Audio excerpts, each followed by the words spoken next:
Séisme et volcan. Qu'est-ce qu'un séisme? Un séisme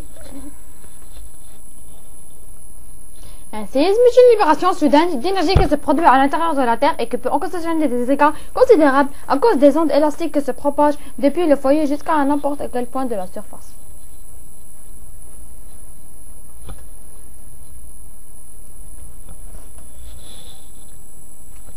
Comment et pourquoi se produisent les séismes?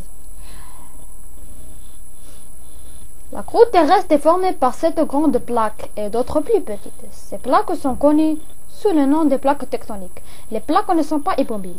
Elles se déplacent à des vitesses allant de 1 à 2 cm par an pour les plaques les plus lentes, jusqu'à 6 à 7 cm par an pour les celles les plus rapides. Elles se déplacent partout dans le même sens, sinon qu'elles peuvent le faire en sens opposé.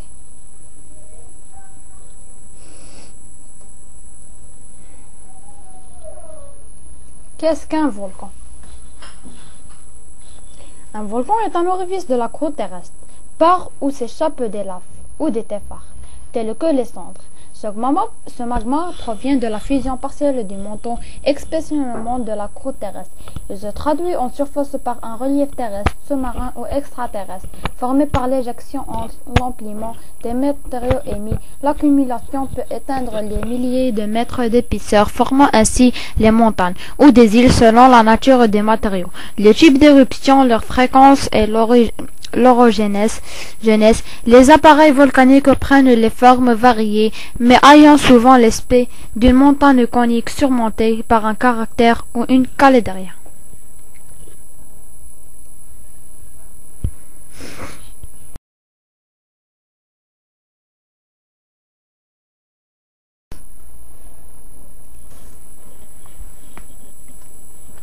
Un volcan se forme à la suite d'une fracture dans les flancs, des restes par lesquels s'échappe de la roche fondue à des gaz, une émulsion appelée magma.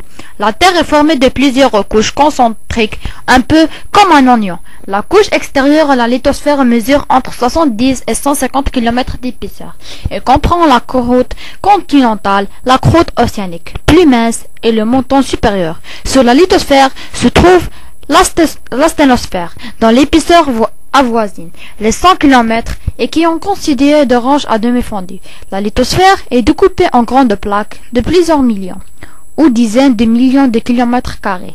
Ces plaques se déplacent les unes par rapport aux autres sur la lithosphère, plus fluide, entraînant la dérive des continents le long des limites des plaques dites divergentes. La croûte se fracture à laisser passer le magma qui débouche en surface. Inversement, le long des frontières convergentes, les plaques sont en état de compression et donnent naissance à des plissements montagneux quand elles s'écrasent l'une contre l'autre. Ce sont les volcans.